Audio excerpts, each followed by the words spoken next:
please choose the English channel here in the globe icon at the bottom of your screen. I'll repeat this in Portuguese and in Spanish, and then pass it over to my colleague Malika to give the instructions in French. So one more time in English, as we welcome you here, please choose your language in the icon, globe icon at the bottom of your screen for choosing English as your language for this panel. Oi, bom dia. Para quem está chegando agora, sejam muito bem-vindas, bem-vindos, bem-vindes. A gente vai começar o terceiro painel do evento Renovando Nossa Energia. É muito importante que vocês escolham a interpretação, porque é um evento em vários idiomas, então tem um globinho aqui, a interpretação na parte de baixo da tela. Por favor, escolham português. Olá, em espanhol. Bienvenidos. Esto es el tercero panel del evento aquí de Brasil, Renovando Nuestra Energía. Es muy importante que elegís la interpretación, el español en el globo que hay aquí abajo, porque esto es un evento que tiene muchos idiomas. Tenemos 4 idiomas. Hoy los panelistas hablarán más de un idioma. Por favor, entonces, seleccionar español. And I'll pass it over to Malika. Bonjour, bonjour et bienvenue. Nous sommes très heureux de vous accueillir. Si vous voulez écouter cette session en français, il faut juste cliquer le petit globe tout en bas et choisissez votre langue en français. Je répète, pour français, vous avez accès à la traduction en direct. Il faut juste cliquer le petit globe en bas de votre écran et choisissez votre langue français. Merci. Back to you, Dave. Thank you so much, Malika. And I want to welcome to this space someone very dear to us. She was supposed to be here in person with us. Unfortunately, that was not possible.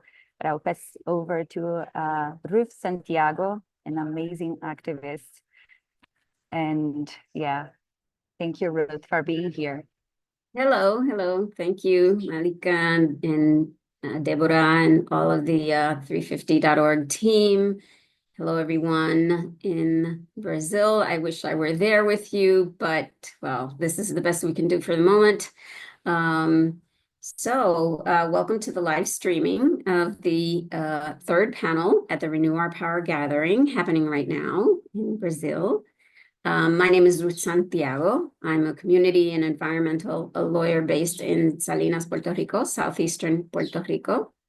And I was going to be on precisely this panel because I have a lot in common with the other distinguished panelists who will be speaking today. And I'm really looking forward to learning more from them and having this exchange with all of you. So the panel is called Power in Our Hands, and today, as I mentioned, we'll be hearing from inspiring case studies of communities for just transition.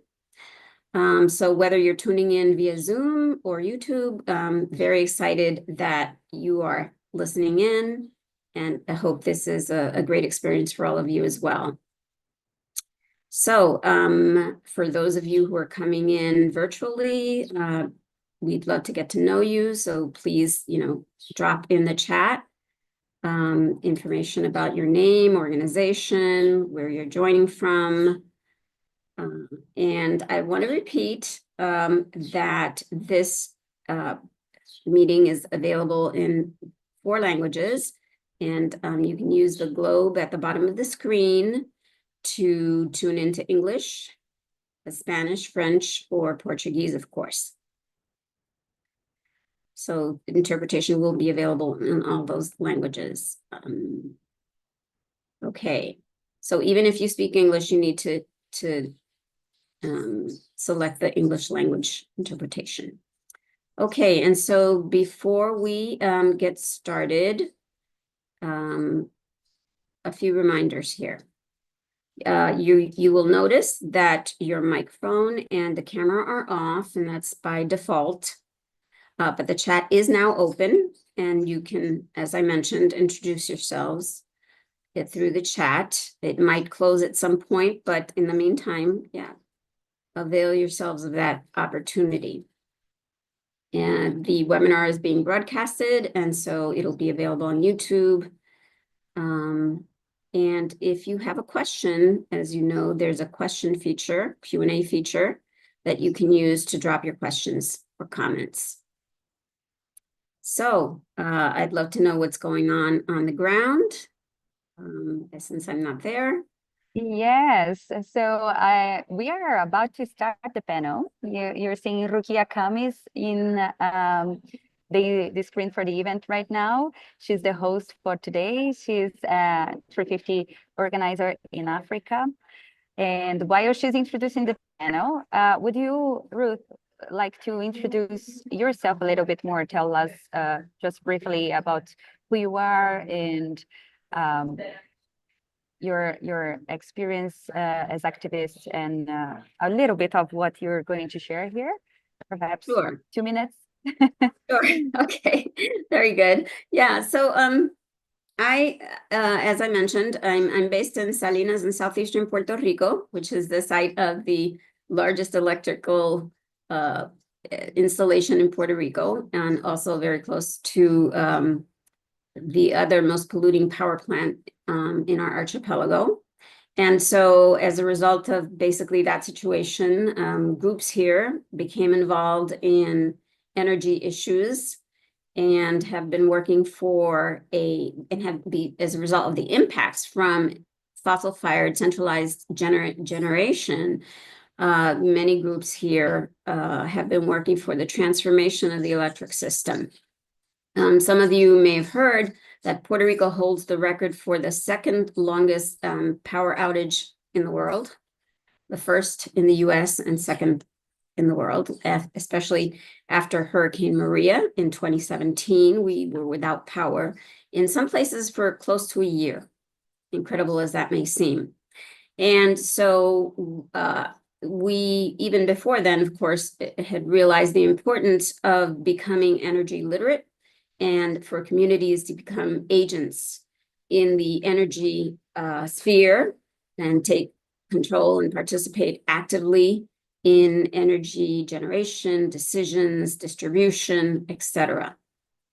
Yeah, so this panel is very much related to the kind of work that we have been doing here in Puerto Rico for quite a while.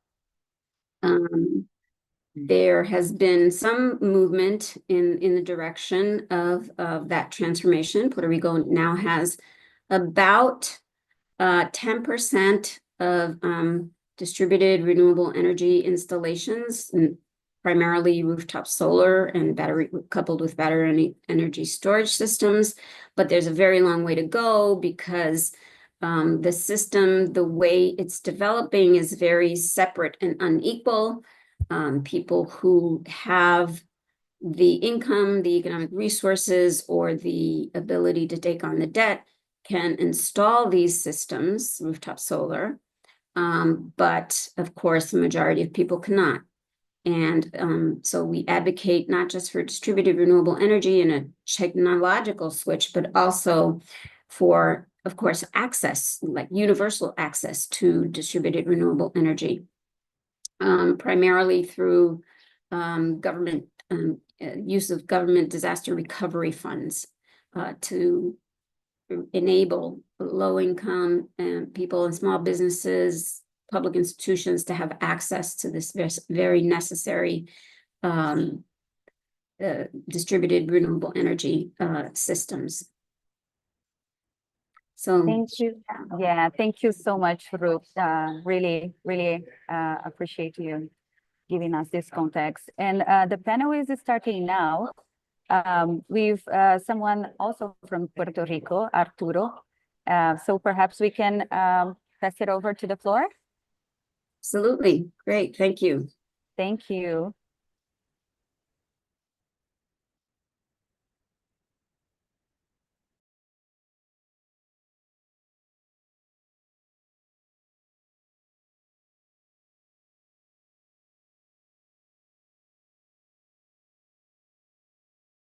And for the interpreters, we can pass it over to the main room. Guerra de los Estados Unidos, y desde entonces somos colonia, territorio del gobierno norteamericano.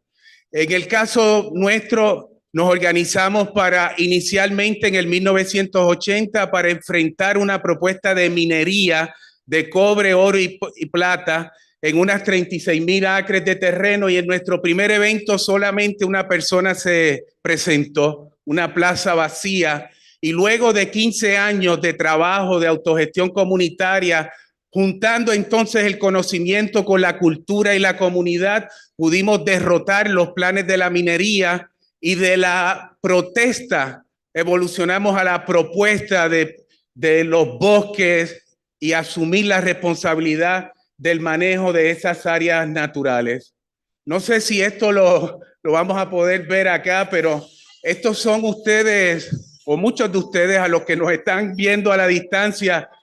La cultura nos une, y en esa cultura aquí están los amigos que nos juntamos anoche bailando Despacito. Y Despacito es una canción de Luis Fonsi que a través de la solidaridad también se ha presentado en Casa Pueblo. Le estamos mostrando nuestro café Madre Isla, que es el que nos genera economía propia, porque nada de lo que les voy a contar viene de fondos del gobierno colonial de Puerto Rico ni de fondos federales del gobierno de Estados Unidos. Es a través del trabajo y la voluntad de la comunidad en que hemos hecho esto. Y estos son mis papás, Alexis Mazol, Tinti Deyá, cofundadores de Casa Pueblo, y quienes comenzaron enfrentando una minería y terminaron transformando la política forestal y de conservación de recursos naturales en Puerto Rico. En el 2002, a mi papá se le otorga el Premio Internacional Goldman. Nosotros hemos enfrentado realidades coloniales, transiciones energéticas. Con España era el modelo de la esclavitud, la energía forzada a través de la esclavitud, el motor energético de ese periodo colonial. Y con Estados Unidos, ese modelo de energía cambió a un modelo centralizado basado en la quema de combustibles fósiles que tan dañino es para el planeta. Debajo de esa tormenta del huracán María está Puerto Rico, y dentro de las consecuencias de cambio climático también hay una infraestructura obsoleta, centralizada, colonial, extractivista, que nos falla en todo momento. Este es el resumen de cómo el sistema eléctrico manejó el embate del huracán María. Nos dejaron a oscuras por meses, comunidades por años. Este modelo le pasó factura a nuestro país. 6% de la población se fue. Cerca de 4,000 muertes asociadas no al huracán, sino al desastre de un gobierno que fue incapaz de responderle a su país. En el caso de Casa Pueblo, como generamos energía en el punto de consumo, Casa Pueblo se convirtió en un oasis energético, y allí la gente iba a conectar su máquina de terapia respiratoria, a recargar sus equipos. Distribuimos lámparas solares porque íbamos a compartir la luz. Y esa primera etapa fue con lo más sencillo, iluminar. Y la idea de iluminar fue apoyar a la comunidad. 14,000 lámparas solares se distribuyeron, pero era una manera de educar de cómo la población puede cosechar energía del sol y atender diferentes asuntos de su necesidad. De ahí hemos comenzado una marcha, la Marcha del Sol, para la transformación del modelo energético de nuestro pueblo, comunidades completas para que el derecho a la energía sea para todos y todas, y no solo para aquellos que pueden financiar estos sistemas solares. Esta es la comunidad del Alto de Cuba. Más de 200 hogares se han energizado. La torre de comunicaciones de Radio Casa Pueblo, infraestructura crítica como los bomberos, emergencias médicas, hogares de adultos mayores, colmados, lugares de alimentos. Sobre 400 instalaciones se han realizado en adjuntas, también enfrentando las inequidades de género que se presentan en una sociedad patriarcal, machista, como la nuestra allá en adjuntas. Así que de 6 instaladores, 3 fueron mujeres, Dos de estas de instalaciones independientes hemos estado haciendo microredes. Esta en particular, hemos cambiado el paisaje energético, estamos en una transición energética, redefiniendo al sol como la fuente de energía primaria. Hemos estado marchando no en contra de las minas o de un gasoducto, ahora marchamos por el sol, por esa transición energética que queremos, y quiero reconocer a Alex Hono, que ha apoyado nuestra comunidad con su fundación para que muchos de estos proyectos se puedan realizar. Le hemos cantado el concierto de la independencia energética, y con estos fondos construimos la Plaza de la Independencia Energética. Esta plaza tiene un proyector solar que escribe solidaridad, y ahora estamos interconectando microredes. Ya no son microredes por sí mismas, sino red de microredes, y nuestra propuesta para ustedes es que este domingo vamos a presentar la creación del Laboratorio Comunitario para la Transición Energética, donde vamos a estar estudiando para la innovación en temas de energía, en acuerdos con más de una decena de universidades, pero queremos que sea un lugar un espacio de educación y capacitación para el acompañamiento. Aquellos que me escriban, le puedo compartir el concept paper que tenemos en español y en inglés. Es que tengo que acabar. Así que este laboratorio será una herramienta donde queremos que usted pueda ir y hacer internados en Casa Pueblo 1 mes, 2 meses, y que pueda aprender, que sea una herramienta para la comunidad. Y quiero cerrar dejándoles saber que el gobierno colonial de Puerto Rico no me representa, que yo creo que ningún gobierno nos representa, no solamente en Puerto Rico. Quien me representa a mí, y por eso me siento tan feliz aquí, son ustedes, las comunidades que luchan. Y en lugar de una transición energética justa, vamos a tener que llamar a la insurrección energética, como lo hemos hecho nosotros en Adjunta, y esta es nuestra bandera para impulsar esa transformación. Muchas gracias.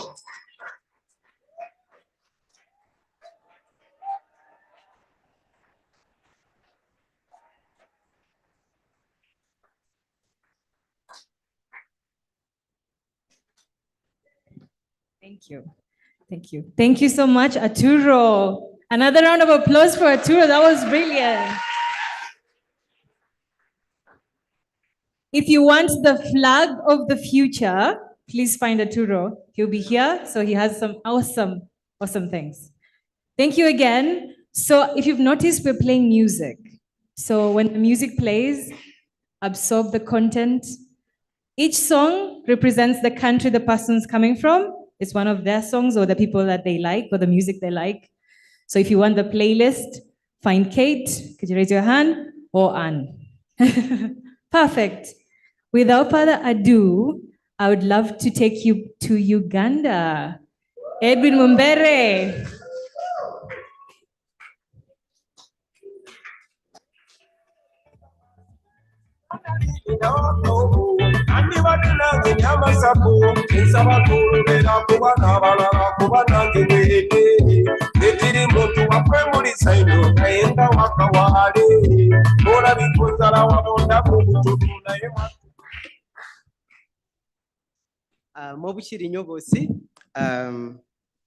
Imagine a community where the sun shines bright every day, and yet communities depend on kerosene and firewood for light at night.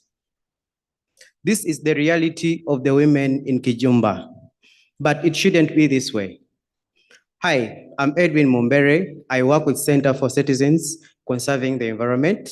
We are an organization that is working together with the communities to make sure that we change the environmental policies in our country.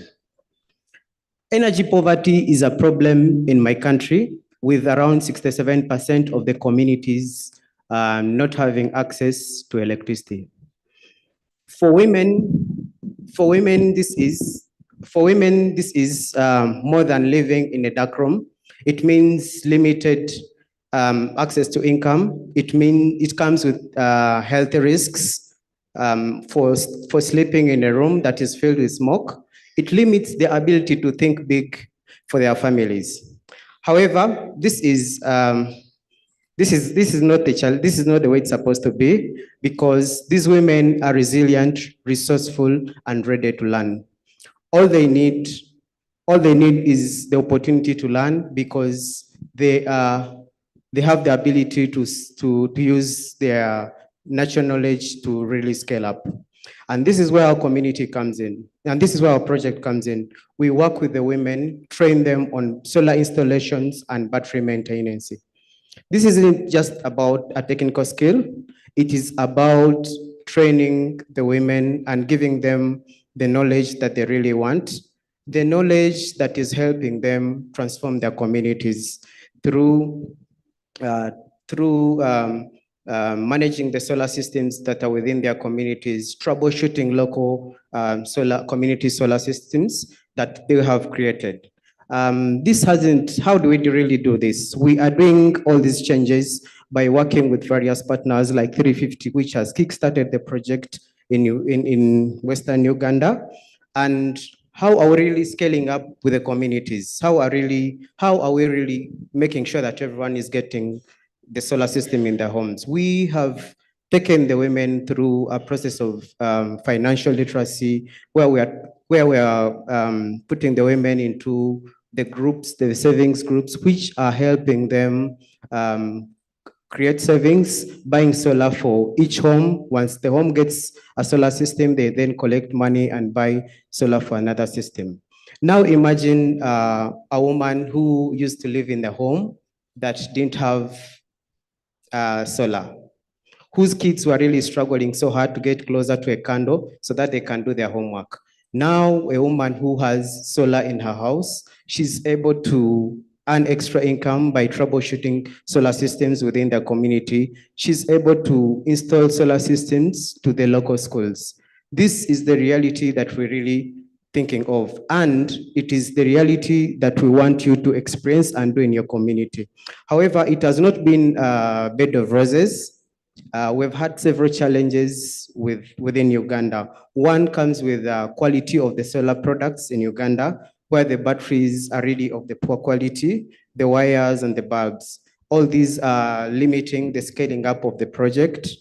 However, we have also not sat. We have really worked with several partners, for example, engaging government to make sure that the laws that are there to look at the quality of these products are really put into place, enacted, and really work out.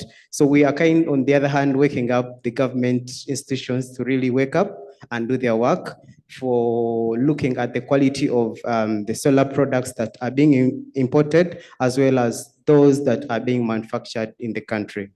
So the question is, are you going to be a generation that is going to sit and keep the coming generation to darkness, or we are going to be a generation that is really going to use the resources around us to create change for the next generation?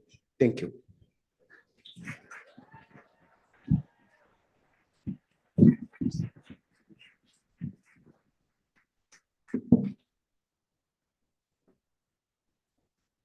Leave it to Edwin to make it short and sweet and keep us wanting more. Right? We want more of Edwin. Edwin, where can we find you? Apart from this, where can we find you right now? Sorry?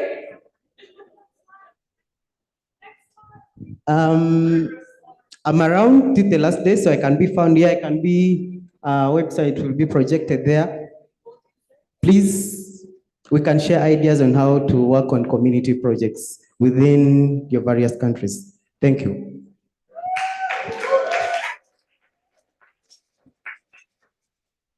Awesome. Thank you so much, Edwin Mumbere from Uganda.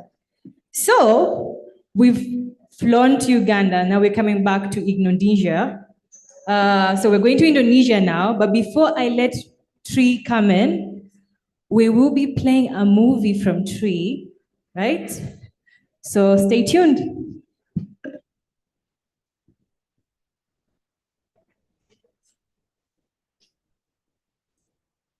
if you want to have an economic development and activities, you have to energize villagers, sending energy to the rural area. IBK, starting in early 90s, which helping the local community to be able to have the capability to operate, maintain, and trying to understand how renewable energy will help their life. Electricity is the backbone of economic development. So far, 82 villages across Indonesia, from Aceh, North Sumatra, West Sumatra, South Sumatra, even in Java, Kalimantan, and also Papua, Sulawesi. And we also built one in Leyte Island in the Philippines. And we train many young engineers to be able to make a microhydro and understanding the body of earth's microhydro in Rwanda. Because the primary energy is available locally, we don't need to bring big and very high-tech, also high capital to those very remote areas. We have what we call a community-based development, where the ownership of the power plant is in the community level. They can also sell their energy to the national grid. Wind turbine, we also developed this in Sumba, in the eastern part of Indonesia.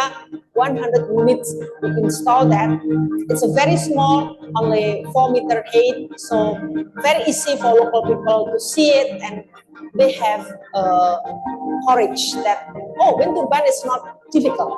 IBK is building a very small 10 kilowatt micro hydro hybrid with 8 kilowatt peak solar PV for the community in coastal area of Papua. But these communities producing very nice fresh fish. So we want the fish to have a high value, so we need cold storage. That's why we built micro hydro hybrid with solar PV. I can imagine if just energy transition in place, we are going to have a very beautiful environment that we can inherit it our future generation. And I hope we will do that by all means and at any cost. We should pursue the just energy transition. If we want to save this planet, we definitely need the renewable energy.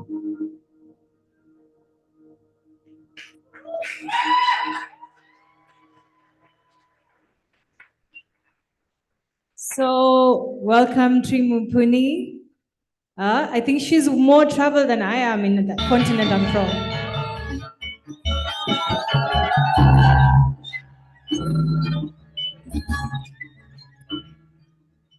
Hello, that's a Balinese music. Well, I just would like to share with you very quick. This is the Indonesian, what it looks like. If you put in the European context, Indonesian strength from Dublin to Ankara. We have very huge and as an archipelago country. Okay, this is just a very quick an example of what we have done from west to the east. This is just only a simple things that you can see how we built this, and all of them has to be owned by local community. Okay, but what's very important for me today while I'm here is because I would like to share the 35 years of experiences. Yes, I understand. We need energy. Literally, energy as a such energy. But very important for all young people here is humanity energy. You not only have the intellectual capacity, but you need to push your empathy capacity. And there are 5 levels of empathy that I would like you to remember. Very small tips to remember me by, being with you. First of all, the first level of empathy is what we call sympathy and consolation. I'm sure that if somebody died, relative or neighbor of good friends, you will come in condolences. This is the first level of empathy of human being. The second level of empathy, we call it pro-social behavior. We cannot see, our heart will be broken if we see poor people live in unnecessary conditions. Then I'm sure that all of us will come and help them. That was the second level of empathy. Well, in this global world, empathy 1 and empathy 2, it's 85% of our population still in that level. We need to push ourselves here, going to the next level empathy, the third empathy, which is, we call it equity and reciprocal. If you don't want your life to be miserable, you're not going to bother people. You are not supposed to be having, you're not going to destroy environment because you need the environment. This is what I call it reciprocal. You don't want your money to be corrupted, you're not going to be corrupt. We have to campaign this to those who are in power. They should have this third level of empathy, equity and reciprocal. The level empathy 4, empowering the less privileges. If you see in the village, you see people do not have electricity, live in the darkness. Many school children do not going to school because the parents cannot afford. You will do by all means, trying very hard, collecting funds, doing what you can do to give them electricity, together with them, to empower them, to send the kids to school by collecting the fund with court funding. You will do anything. Last but not least is the 5 level of empathy, which is what we call it democratization in all living aspect. You understand that access to energy, access to resources, financial, information, healthcare, anything supposed to be in the hands of our society, not only in a small group of people. Because of this, I believe strongly, if you hold this 5 level of empathy, the just energy transition, energy access for all will be very successful in your hand. Thank you very much. Okay. Wow.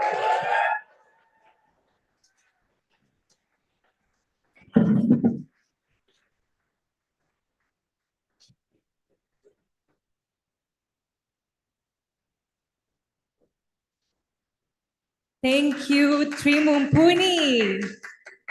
So Tri told me that I should call her Puni because she thinks her name is too long. And I think there are other people whose names are way longer than Tri Mumpuni, so I'll call the 2 names because I love them both too much. So I like this setup. We keep moving from continent to continent, and it feels like we're going back to Africa. If you notice, I'm wearing a bit of kente, because no offense, I'm biased to Ghana. So don't tell anyone. Actually, I've just told the whole world, but it's fine. So maybe before we let Portia in, can we cue in the Ghana music for now, so we can just absorb for a bit before Portia can join us. Music, please. Rastaman say one low, from Bonnet to Accra, one soul. Then you dance in the yard, one do. Kill a will in the fire, one go. Badaman day, the one chop rago. Pass some view, one day, the one show. Gonna be the gateway, not be the window. Yet you not Ghana from a perception and that show. I thought I best catch the moon, I change the party to none of the woman. Then I best start your good side, you side. Why you be sad? Oh my God, about the rubber, but you can't I'm made in Ghana. I'm made in Ghana. I'm made in Ghana. You can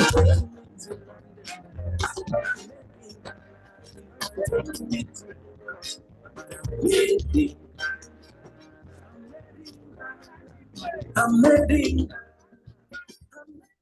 Hi, everyone. I would say Akwaba, which is welcome in my language.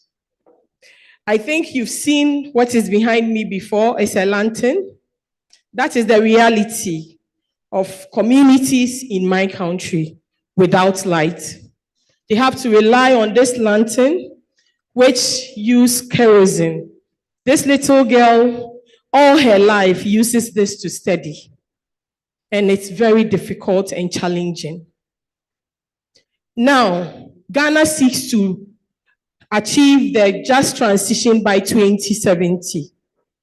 And we are all hoping that communities will have equal access and all be able to have, and also make sure that renewable energy and energy access will be affordable to all. We are all looking forward to this transition. As we do this, my organization, which is 350 Ghana Reducing Our Carbon, does not work in isolation because we believe in network. We believe that with collaboration, we can make the real-time impact. So we work together with different organizations in my country. And I'm here representing Ghana and looking forward to other organizations that want to join our network. This network does not just work, but we collaborate. When we go into these communities, and this organization can support this community with water, clothing, food, and shelter, which is the basic need of every African. On top of it all, they lack access to electricity. These networks come together to raise funds to support this organization and communities that don't have access to light. And thumbs up to 350.org for their amazing support. How do we do this? We start from young people below 18 years. How do we tap into their knowledge of what they can be part of the understanding of renewable energy and how to be part of the just transition? Through artwork. So we call this campaign Activism for RE. Can't you see how happy they look for doing this themselves? Some of these children was able to draw a car with a solar panel on top, and it was amazing how that child could think. We just don't end it there, but we go into schools such as the colleges, the senior high schools in our communities, trying to tap into their knowledge, especially the technical students who understand electricity, so that we take our technical people to work with them and teach them simple solar bulbs, simple solar manuals. We have a manual as 350 Ghana Reducing Our Carbon that we send into these schools, and we help these young people learn through the manuals that we have produced. And it will interest you to know that the panel that they are holding, they had to install it themselves. Isn't it amazing? And then now in that school, when there is light, total light out, that classroom has access to what? Electricity. That is how amazing renewable energy can be. And we also tap into the universities, making sure that we bring the academians on board and helping them to come into the understanding that they can contribute to achieving the 10% renewable energy Ghana seeks to achieve, and we are pushing for them to be more ambitious in achieving that target. So we have renewable energy summits, whereby we try our best to use this summit to engage and have exhibitions so that young people can showcase how they can help in this transition that we are all pushing for. A child was able to use waste materials to come up with a fan using solar, and it was really amazing. We are pushing for African-based solutions because when we import these solar panels into our communities, it doesn't work because we have different weather patterns. So it is not sustainable, and it makes our advocacy very difficult. That is why we are pushing for our young people to have capacity, understanding. We don't want to just go into these schools and talk. We want to build the capacity of our young people to be the real-time solution keepers.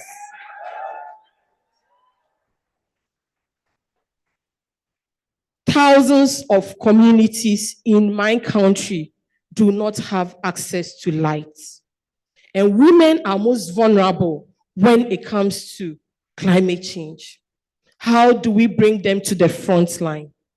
Understanding community needs.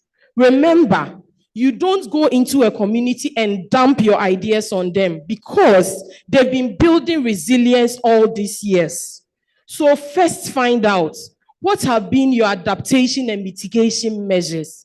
And before you can add a solution to these communities, don't ever think when you go, you don't see the women. Did you ask of them? Did you ask for the Queen Mother? Did you ask for all of these women? We are providing simple solar bulbs to these households to help them. Now, we don't leave it there because we need to tap into the country, make sure that our leaders are taking up the cause. So last year was our election. We marched to the Parliament House that we are not voting for anybody, but we are voting for renewable energy centered leaders. And we wrote to all political parties to respond on how they are achieving the 10% renewable energy with our demands. And we signed a petition to that effect and submitted it. Thank you very much for having me.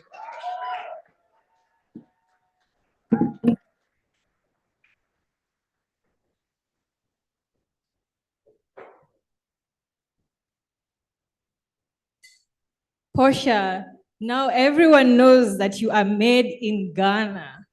It's obvious. If you didn't get the memo, Portia is made in Ghana. So let me set this up for a second. Yes, someone. There's a sister of ours. Her name is Isra Adwan, and she's from Palestine. And I can't wait for you to hear her story and the kind of amazing work she's doing in Palestine. So, without further ado, marhaba bi ukti. بدي ملبوس بين اليوم واليوم عيني للهنايا إلا غزالي. Hello, everyone. So today I will be telling you a story, but I will start with this quote. Okay. The washing machine has changed the world more than the internet. A quote from an economist. It might sound a bit dramatic, but in Palestine, it's true. So I'm Isra Adwan. I'm from a small occupied land called Palestine, and I'm here today to tell you the story of Wadi al-Wahsh, from a small village called Djibouti in the West Bank, and how a single washing machine has changed the world for her, and how this washing machine became a symbol of dignity, hope, and just a transition. So everyone knows Palestine, right? Okay. Great. Great. Thank you. So Palestine is not just a place, it's a daily struggle. Of course, we are living under military occupation, checkpoints, land confiscations, and imposed limits, not only on movement, but also on potential. Energy is one of the most political issues in Palestine. Of course, we do not control our borders, we do not control our natural resources, and of course, we do not control our electricity.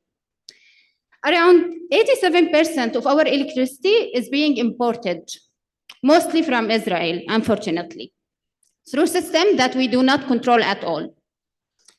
Demand of electricity is increasing every year by 5 to 7%. And of course, supplies doesn't follow. In Gaza, it's a different story. Nowadays, there is no electricity at all. But even before, the electricity and the family there were suffering from long hours of rolling blackouts of electricity, even in hospitals. In the West Bank, over 70% of our electricity is being distributed by 5 main companies in Palestine, in the West Bank.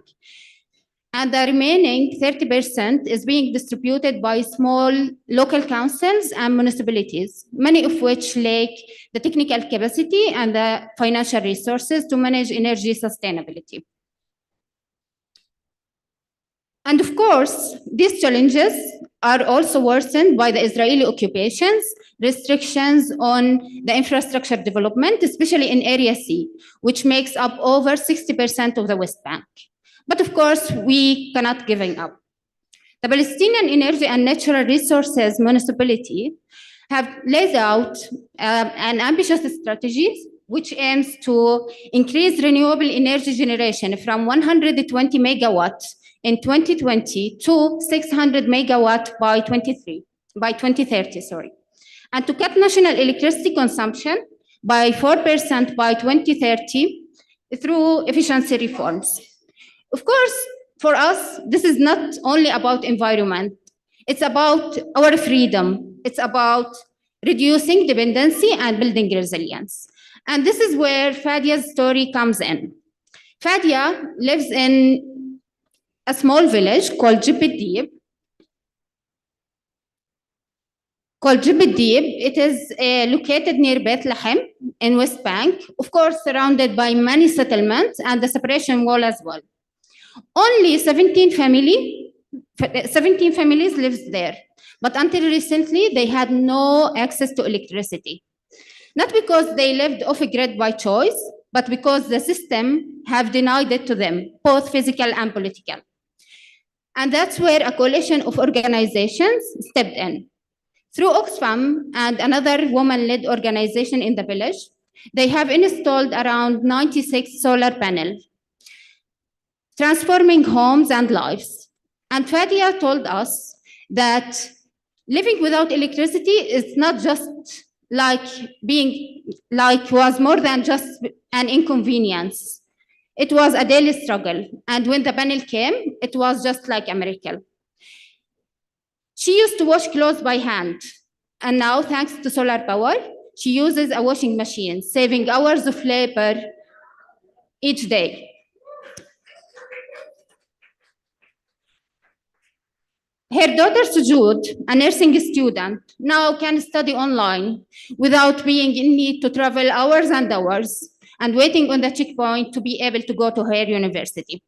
So this is what energy justice looks like in real life. Student accessing education, woman claiming back her time, and a community gaining control over its future. But of course, in Palestine, progress doesn't come without resistance.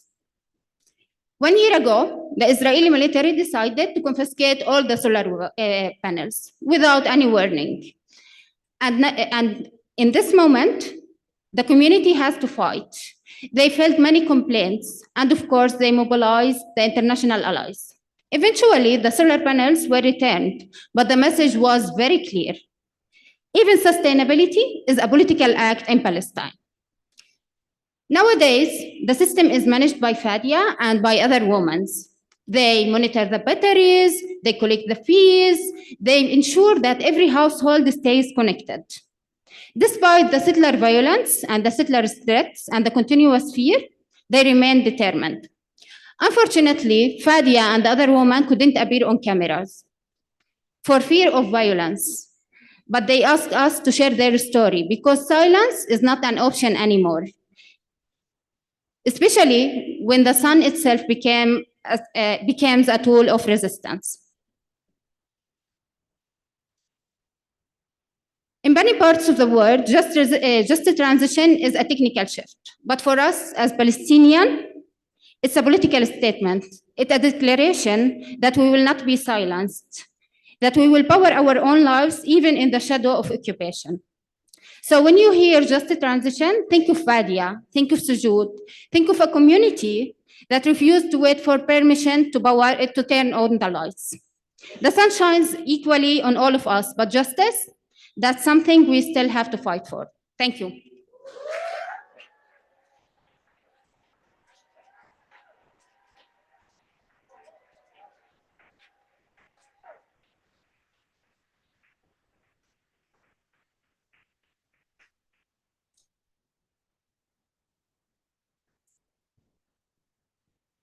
Isra. Shukran, that was beautiful. We really, really love that. Who knew a washing machine, right? I guess we're all learning today, and that's the beauty of the space that we've created for ourselves. So we're still in Asia. We're going to the Filipinas, and we're going to listen to some music so we can absorb again, since it's 7 panels. So cue music, Fred, as you welcome our friend Fred De Masa, and he will dance for us to show us how to move. Konting basura ngayon'y bundok, kotseng sira ay umuusok, sabong panlabay pumapatay sa ilog. May lason nga galing sa industriya, ibinubuga ng mga pabrika. Magandang araw. It's good day. Magandang araw. Araw is sun in the Philippines. It's the Tagalog of sun, also day. So yeah, I'm with 350 Pilipinas. It's a climate justice group made of artists, community organizer, and we started out over a decade ago as a small volunteer-led crew made out of misfits, irreverent anarchists, artists who use art and media and logistics to support rural communities, resisting fossil fuel project and mining. We weren't frontliners first. We are backliners. We call ourselves backliners, just supporting pocket of resistance in the Philippines. Yeah, but over time, we shifted our focus. We realized that Metro Manila, where we live now, like where our organization resides in, is the belly of the beast. This is where the heart of consumptions, pollution, and overdevelopment happen. And if we're serious about changing the system, we have to start where the system is the strongest. Okay. Despite the high energy consumption in urban cities, access to clean and consistent energy remains a pressing issue, disrupting day-to-day activities in urban poor communities. In this case,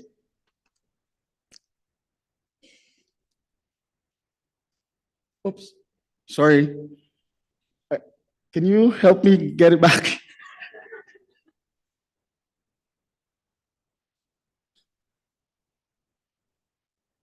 Yeah. Well, in this case,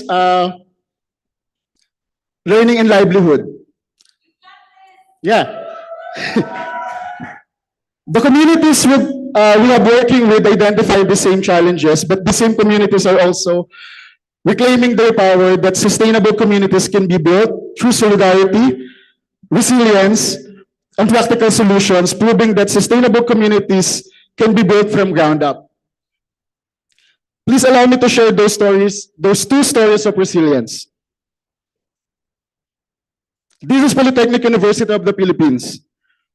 Around 80,000 students are enrolled in this university per semester. This is the largest state-funded working-class university in the country by population. These schools have played a role in radicalizing the youth. The PUP has a long militant history fighting for education, democracy, and social change. It became home to many martyrs, activists, and revolutionary students who stood up not just for their own future, but for the future of this country. And yet, despite this legacy of struggle, students here still face basic infrastructure challenges, like access to electricity.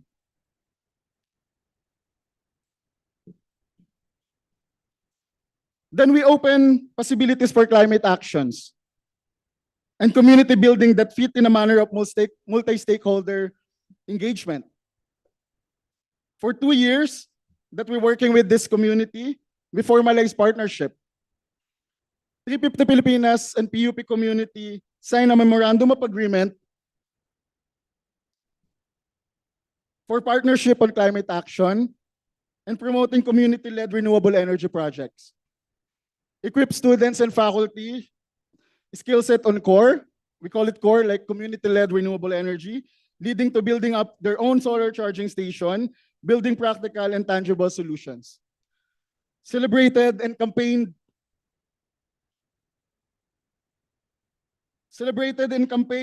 for climate solution through collaborations with different organizations and activism.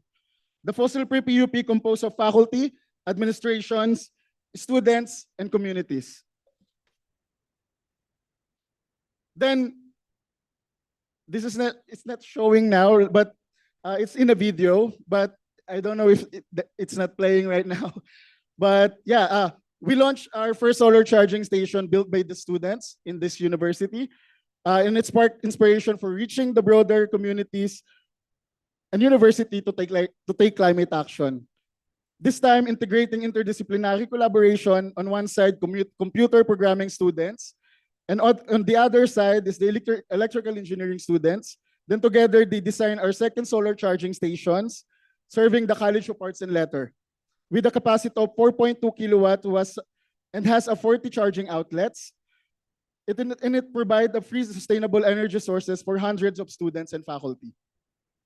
Our approach in this project is built on 3 guiding principles. We call it 3 wares, ensuring that communities don't just receive technology, but also the knowledge and capacity to sustain it. The first ware is we call it software, where we prioritize education to theoretical discussions on climate and energy justice, like helping communities understand why the transition to renewable energy matters and how it connects to broader social and environmental issues. The second ware is hardware. Beyond theory, we facilitate technology transfer, skill training and innovation from energy needs assessment, designing the system to repair and maintenance, and we ensure that people have the hands-on knowledge and operate sustained solutions. And last but not the least is orgware. Because we believe that true sustainability requires local ownership. We emphasize community-led management where local leaders take charge of maintaining and expanding renewable energy initiative, ensuring long-term impact beyond our initial intervention.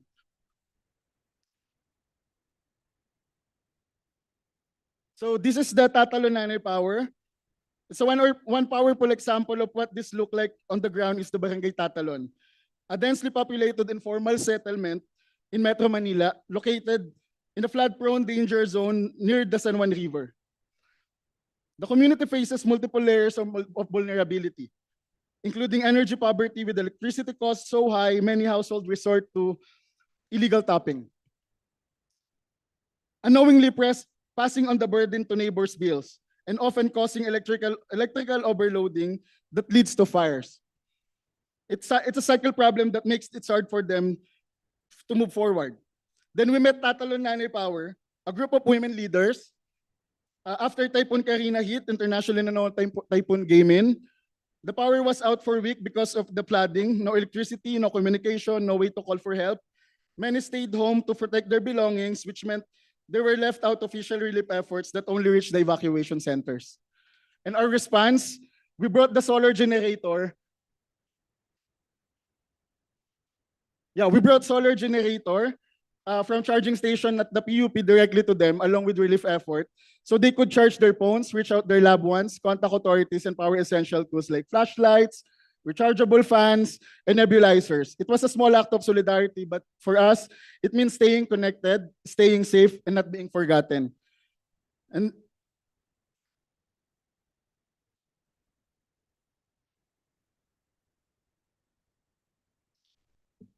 this is what climate action looks like when it's real. It's not just about reducing carbon footprints. It's about raising the quality of life. It's about interdisciplinary collaboration like mothers, local electricians, engineers, community organizers, and students working together. And most importantly, it's about proving that activism that doesn't stop at protests. It must create tangible results. Thank you.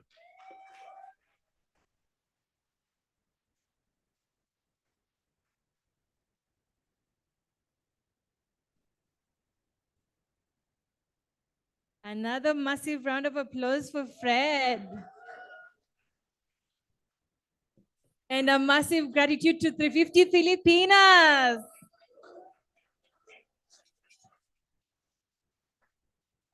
I'd like to ask us to stand, shake it off. It's been a lot. Before our last panelist, can we shake it off? Our friends online as well. I can't see you online, but I hope you're shaking it off as well. Yeah? Thank you so much. Can we cue in the music from Ecuador?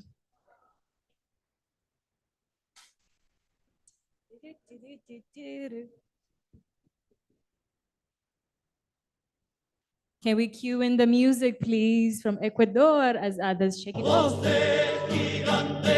Gritando adelante, el pueblo unido jamás será vencido. El pueblo unido jamás será vencido.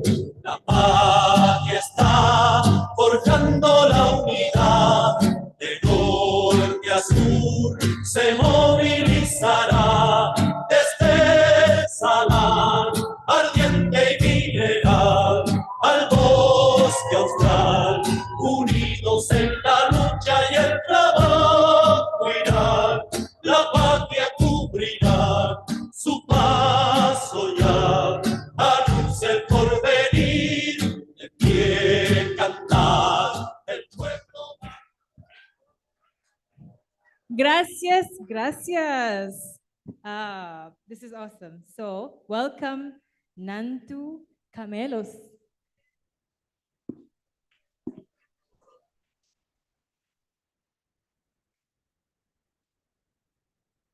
Ayo, makite imgaka mah amik mahrume atum umachir yatsur yahanungan mayatormi amik mahrume tahai. Muchas gracias, hermanas y hermanos que están presentes en este evento. Es un placer estar con ustedes.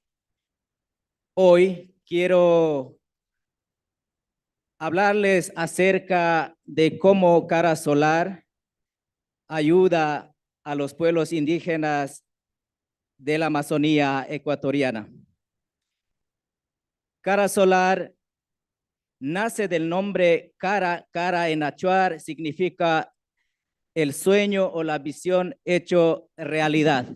Solar en español y realmente la Fundación Cara Solar, donde estamos trabajando hacia las comunidades, se trata de, con una sola visión, de crear tecnologías solares que ayuden a la autonomía de los pueblos y nacionalidades de la Amazonía, que también ayuden a defender sus territorios, a conservar el ecosistema que todavía queda en la Amazonía y la resiliencia cultural. Entre esto tenemos tres ejes fundamentales importantes, que es el área de innovación. Nos enfocamos en el desarrollo de tecnologías solares. También en la construcción de conocimiento, que es más que todo, es la capacitación, el eje fundamental para avanzar el proceso o la visión que tienen los pueblos de la Amazonía. Como lo último, producción sostenible tiene que ver con la autosuficiencia, que la tecnología ayude en áreas productivos, en áreas económicas, como temas de CTC, Centro Turismo Comunitario, en temas de producción avícola, piscícola. En este momento nosotros hemos avanzado en 10 comunidades, donde pueden ver de que en Ecuador tenemos cuatro barcos. También en Perú tenemos 4 barcos solares, que es Soledad, Chinguito, así como también en Cahuenjaque, Surinam, Aldeabona en Brasil.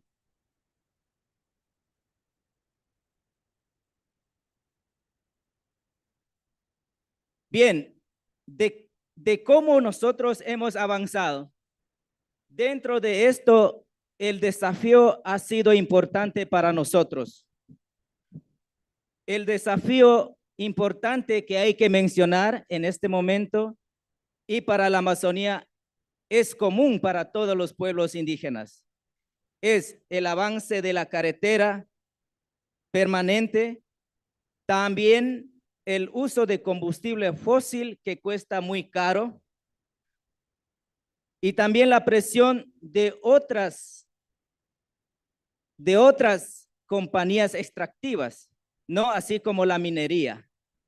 Eso nos ha ayudado, nos ha permitido a encontrar como una oportunidad. Eso lo transformamos como cara solar. Eso lo ha visto importante y la discusión permanente con las comunidades. En el año 2024, el año pasado, lo que hemos conseguido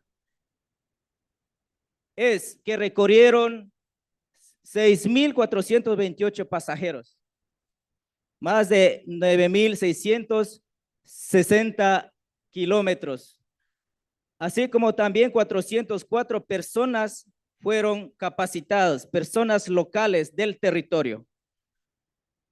10 comunidades que están operando barcos,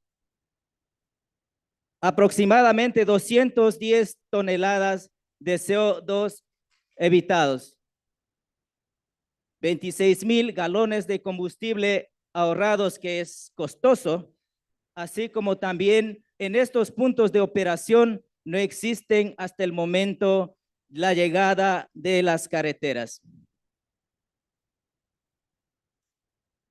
Es importante entender de que primero lo que hemos hecho es escuchar los sueños. La Amazonía necesita tecnología propia, adecuada para los ríos amazónicos. También la clave es la formación de los técnicos locales.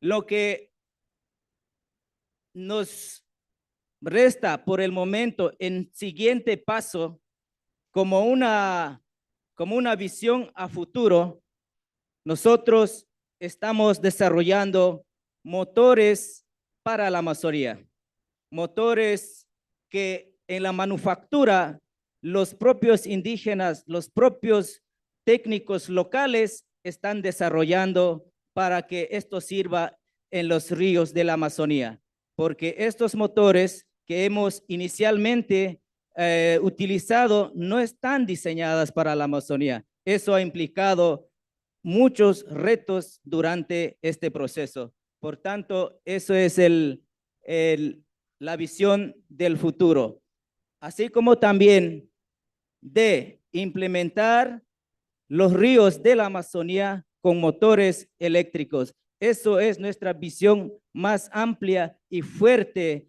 para este año y los próximos años.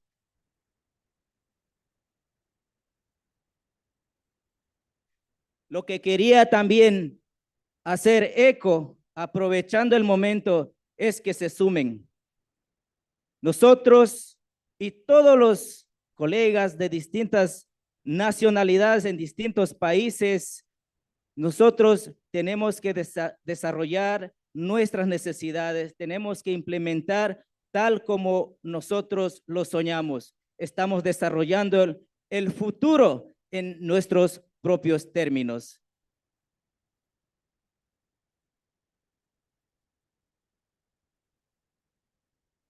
¿Me puedes ayudar con video, por favor?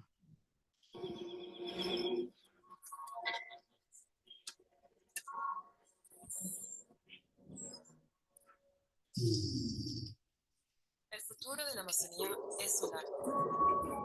La manera que construimos la infraestructura de transporte y energía en la Amazonía definirá el futuro de nuestro clima y nuestro planeta. La construcción de nuevas carreteras y líneas eléctricas podría poner en riesgo a la biodiversidad de estos bosques por la tala y la deforestación. Nuevos motores de gasolina contaminarían estos ríos.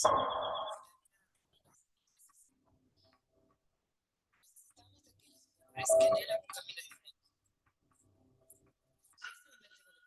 El río Capau será el primero en ser electrificado.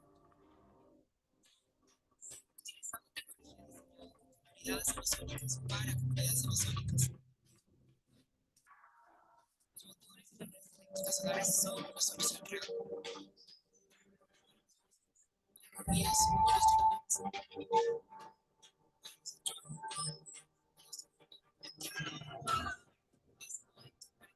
Defensores del bosque con las herramientas necesarias. Suelta cuenta con nosotros. Maquete, gracias.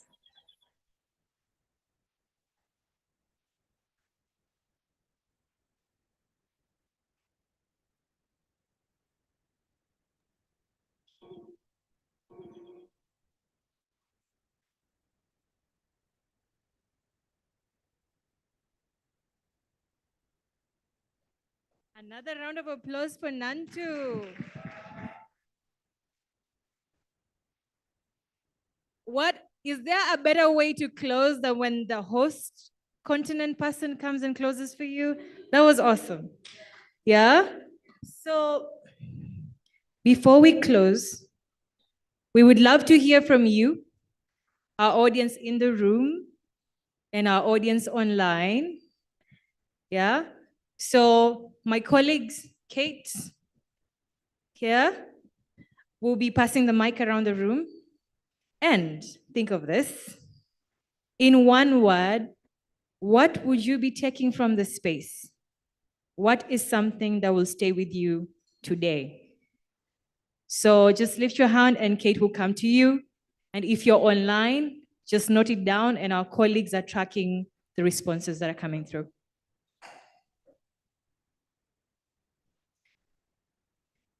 Can you say your name and then the word so we see you?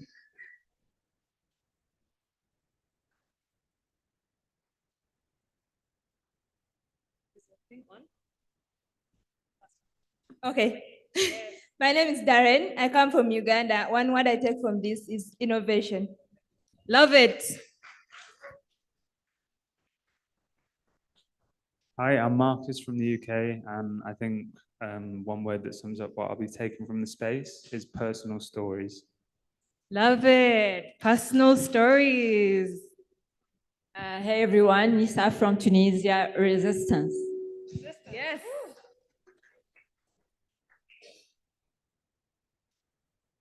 Hola, mi nombre es Stephanie Sueldo, soy de Perú y me llevo la palabra resiliencia. Yes, I love it. Good job, Kate. Good job.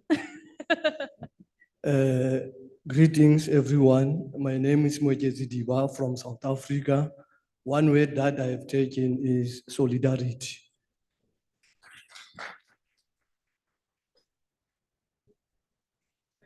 Two more. Yeah, there's two more.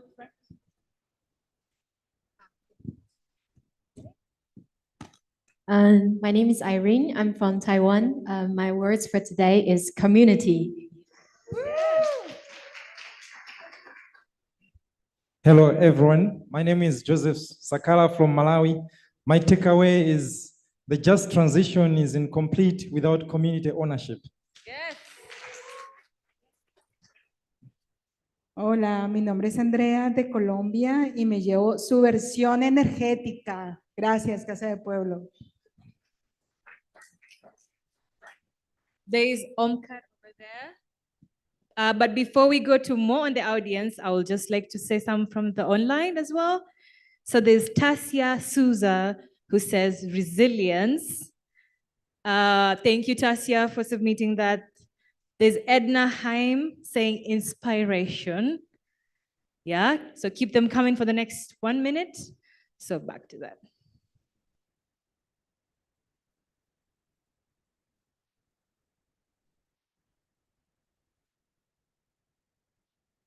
Hi, everyone. My name is Lydia Leonard from Tanzania. My word is commitment. We have to be committed.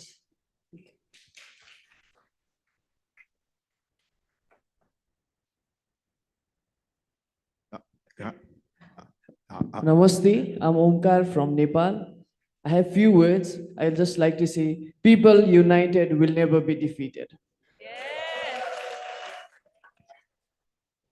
Hi, I'm Ambrose Carroll from Oakland, California, and I really saw so many projects that need and are worthy of financial support. It's fantastic. Yes, yes, that dinero, we need it. Hi all, my name is Hadija from Kenya and my take home is motivation and resilience. Thank you. Love it. Thank you so much, Kate. I'll see one last one. Hello, I'm Hilal from Turkey, and my word for today is collaboration.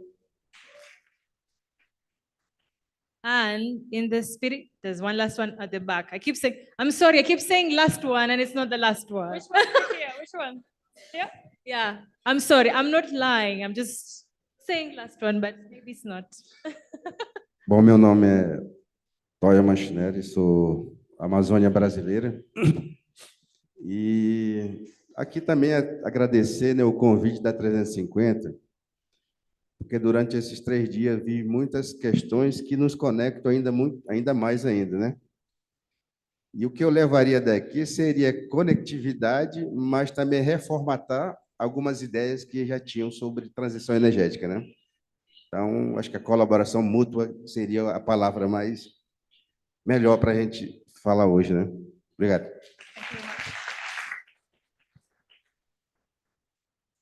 Thank you all for this. So, in the spirit of cooperation, can we please have our panelists on the stage for one last time?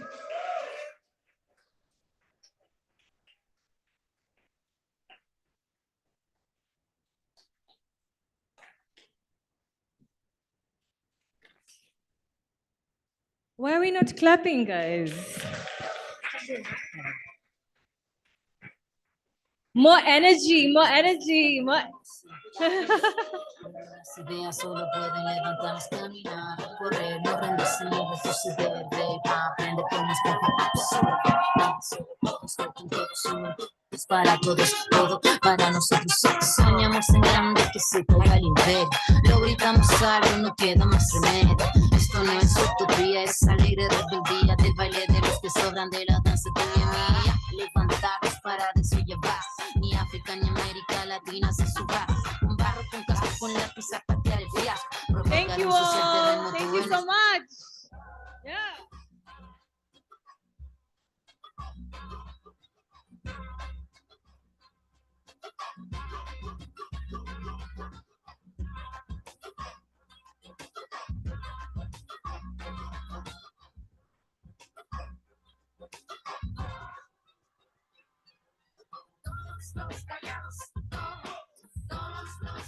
Okay, thank you to all of those amazing speakers for the wonderful testimonies about the heroic work that people are doing across the globe. From Arturo's call to insurrection, to Edwin's experience in Western Uganda, Tree's lesson in empathy, Portia's African-based solutions, Isra's statement about the sun became a tool of resistance, Alfred's student struggle and ending energy poverty, and Nantu's amazing story about indigenous empowerment in the communities of the Amazonia. Thank you to all of them. And I have a question. I hope they haven't dispersed, or maybe we can open up the question to. Oh, someone can't hear me. Oh, can you hear me? Yes, should I repeat?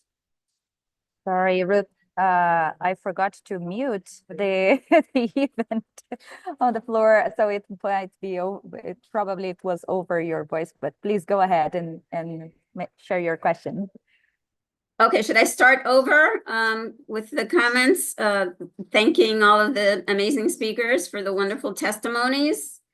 From Arturo to the call to insurrection, Edwin's experience in Western Uganda, Tree's lesson in empathy, Portia's African-based solutions, Isra's amazing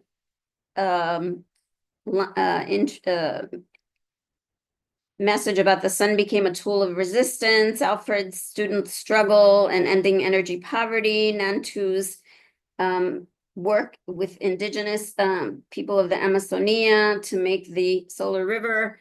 That was all amazing for sure. And so I have a question. In all of these examples, we have communities doing amazing work to become empowered. And my question to the panelists, the speakers, and maybe opening it up to the public in general, how do we scale this up?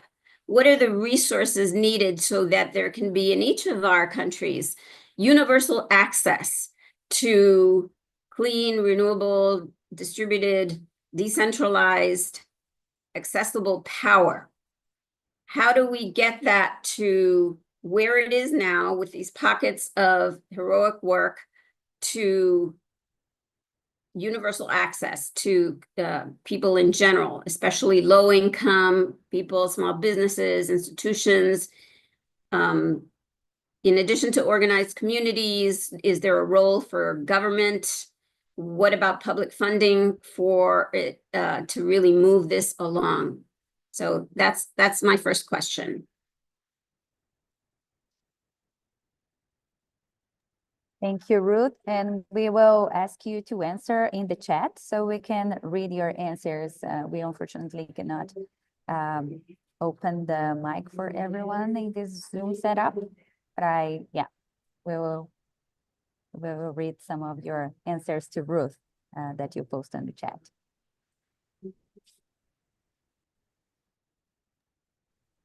Okay, so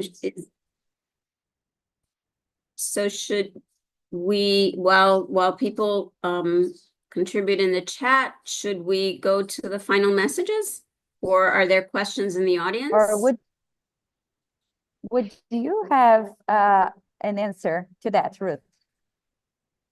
To your question. I have an answer to my own question.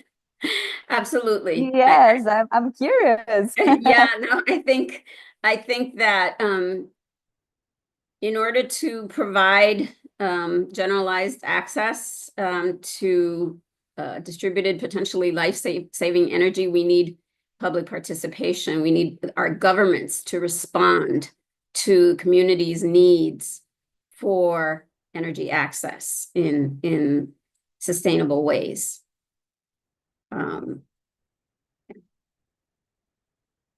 Oh, okay. So